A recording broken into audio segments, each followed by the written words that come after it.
Good morning, Raider Nation. Welcome to a special Thursday morning. No, it's Friday. A special Friday morning podcast. We got a lot to get to before the draft. Draft's only less than 2 weeks away. And we got a lot of positions to cover, so we're bringing you a midweek episode. We'll bring you a midweek episode next week as well. We want to talk about the linebacker class today in a special short episode. You know, the linebackers that fit our system. So linebacker who can cover in the zone, run sideline to sideline. The problems we've had the last few years. And we got about 10 linebackers we want to talk about. Malik Jefferson, Jerome Baker, Leighton Vander Esch, Josie Jewell, Rashawn Evans, Shaquem Griffin, Tremaine Edmonds, Lorenzo Carter, and Roquan Smith, of course. So let's get to it, man. How was, Gavin, did you have fun researching the linebackers? Yeah, I did actually. Some of them threw up some good points, and some of them threw up a couple of negative points. But I'm high on a couple of them that I looked at. It'll just be interesting to see where the Raiders decide to take a linebacker this year. I don't think it will be in the first round, but I think it will be probably around in between the 4th and the 7th. Oh, really? You don't think a linebacker might go 1? No, I just don't see it. I don't think that is a necessity for the team at the moment. I think we can get around that spot at the moment. I don't see that as a real need. I think the defensive line is a real need. Secondary is a real need. I think they are the needs above linebacker for me. You know, when I was looking at it, I saw only two, maybe 3 linebackers worth going round 1, and after that, it's a big drop-off. So maybe they go round 1, because cornerback is a pretty deep class. Maybe they go round 1 a linebacker, then they go cornerback round 2 or 3, just because they're starting caliber cornerbacks to be had. And also, defensive tackle, there's no one worth taking at number 10 if they don't trade back. So it should be interesting what the strategy is, but let's get started. I can see the Raiders taking calls for a trade back, and maybe even snagging, as we've previously spoke about, Harold Landry, because that's another position I need that I didn't mention. Is the edge position. Yeah. So that would be a very good pickup. If you could get a couple of picks and still get a decent player like Landry, I think that would be a good way to go as well. But I think you're right in your views that the drop off from round 1 is quite steep. But it's a point to make that even though there's a steep drop off, if someone becomes available in round 1 that you have to take, then they don't go linebacker. Yeah, I just can't see it. I can't see it personally. That's just my own view. Okay. It all depends how the board falls too. So. Yeah, exactly. If you've got all these players, then you've got Derwin James and Minkah Fitzpatrick at 10. You've got to go Minkah or Derwin James because they are standout players, aren't they? You've got that is best player available. I don't know. To me, well, let's get to it and we'll discuss. No worries. Before you get to the first one, I just wanna the production numbers. I want to just quickly glance over. Now, these are the guys that had the best production in college. Rashawn Evans, Shaquem Griffin, Tremaine Edmonds, Roquan Smith, Malik Jefferson, they all had a production index of 1 or more, which is sacks and tackles for loss divided by games played. So those guys were very good when it comes to explosiveness. Not everybody did all the combine drills, but for the ones that did, Malik Jefferson, Jerome Baker, and Leighton Vander Esch were, through the roof in their explosiveness. Yeah. Sometimes, as we get to some guys have more explosiveness than than playability. But all right, let's not waste time. Why don't you take your first prospect? Yeah, well, it's funny you say that because my first prospect is Malik Jefferson. Oh, nice. He's 6'3", 236 pounds. He played for Texas in college. His strengths: good height, good weight and speed. Mm-hmm. Built like an NFL linebacker.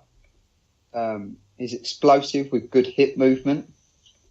Can range for and make himself wide to tackle.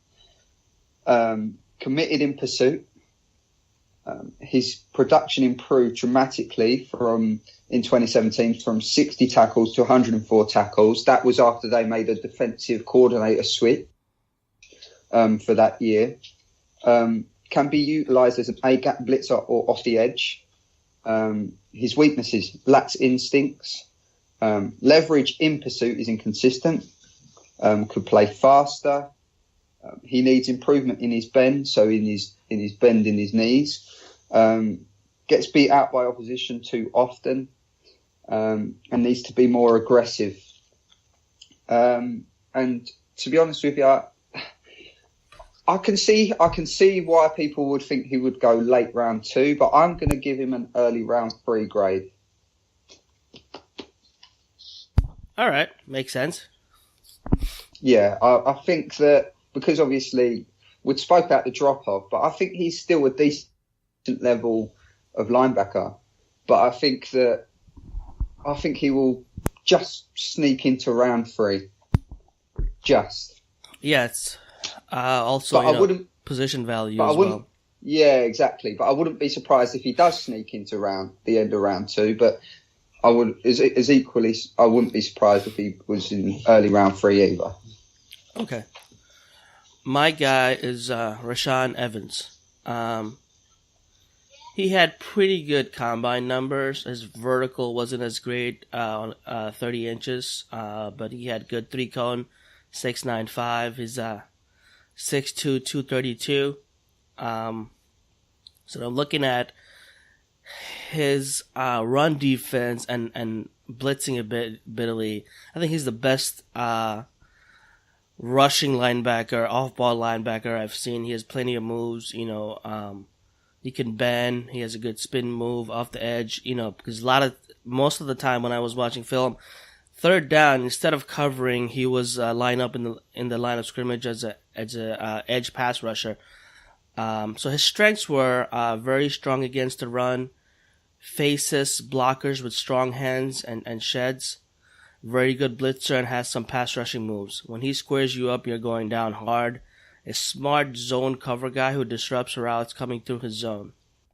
So he's a gap filler, A gap, B gap. He's there, taking on blocks and stopping the run.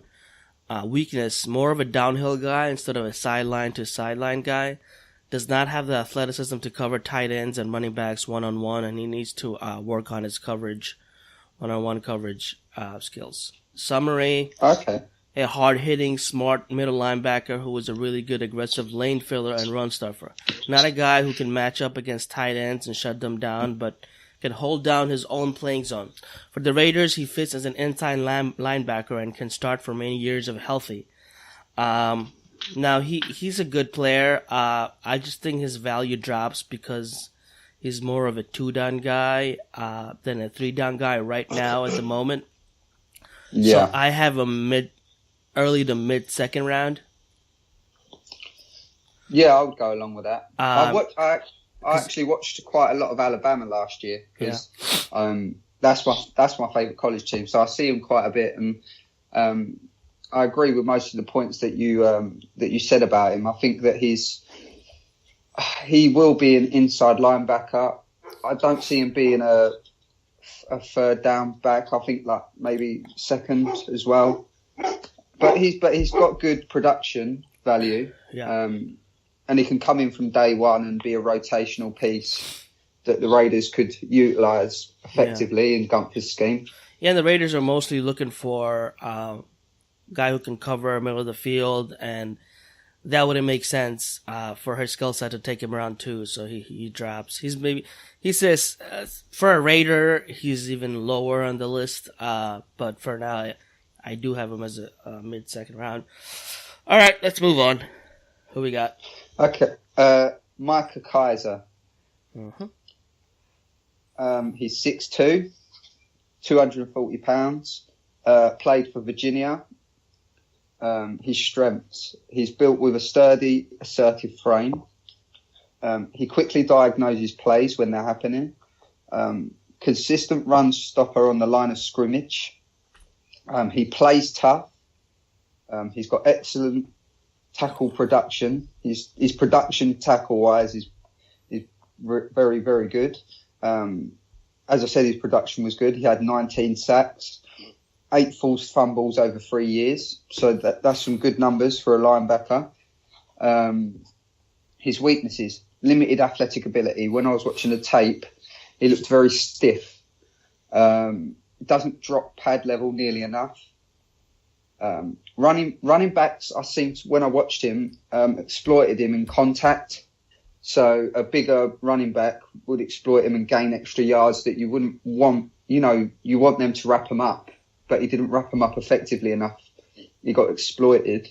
He misses tackles as much as he makes. So he tries to make a lot of tackles, but he misses on quite a lot of them. Mm-hmm. Average play speed. He's not going to set the world alight with his speed. Change of direction is an issue.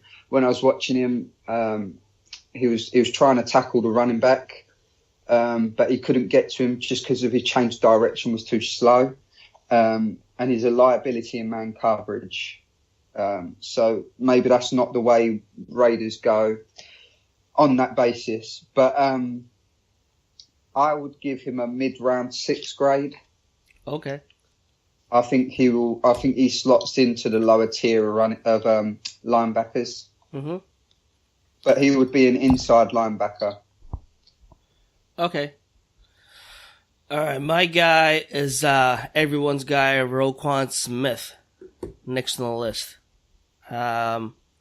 His numbers, he ran a 4.51 40, which is really good for a linebacker. His vertical wasn't as I expected, 33.5, but he shows up on film, which matters the most. He didn't do the bench press drill. All right. Here's my notes on him. Elite sideline to sideline speed. Great athleticism and recognizes play well. Understands responsibility and does not play wild. Nobody outruns him and turns the corner. Can cover tight ends and running backs out of the backfield. Excellent blitzer who closes in on the QB in a flash. My weaknesses for him is not a middle linebacker who can take on blocks. Needs to be kept clean by big defensive linemen or a middle linebacker to leave him run and chase. Gets washed away by O-linemen coming down too easily. And for what I mean, just watch the game against Oklahoma. He tried taking on blocks. He just couldn't do it. He's not big enough to do that in the next level. So he needs to be a weak side linebacker. Summary, a modern day linebacker who can cover and run sideline to sideline. Can be a Pro Bowl caliber linebacker if kept clean by a middle linebacker or big fat defensive tackles and allowed to play free. Can step in day one as a Raiders will linebacker. Can also play middle linebacker only if there's a big D tackles in front of him. That I said reminds you of Derek Brooks from the Buccaneers, which is a great compliment because Derek Brooks was 97 on NFL's top 100 all-time team. And he's a early first-round guy to me. Yeah, I would agree with that. I think he will go early, but I would be very surprised if the Raiders took him at 10. Yeah, personally, yeah, I would. A lot of people, it's all like the Roquan Smith hype train. I get that. I get that's a position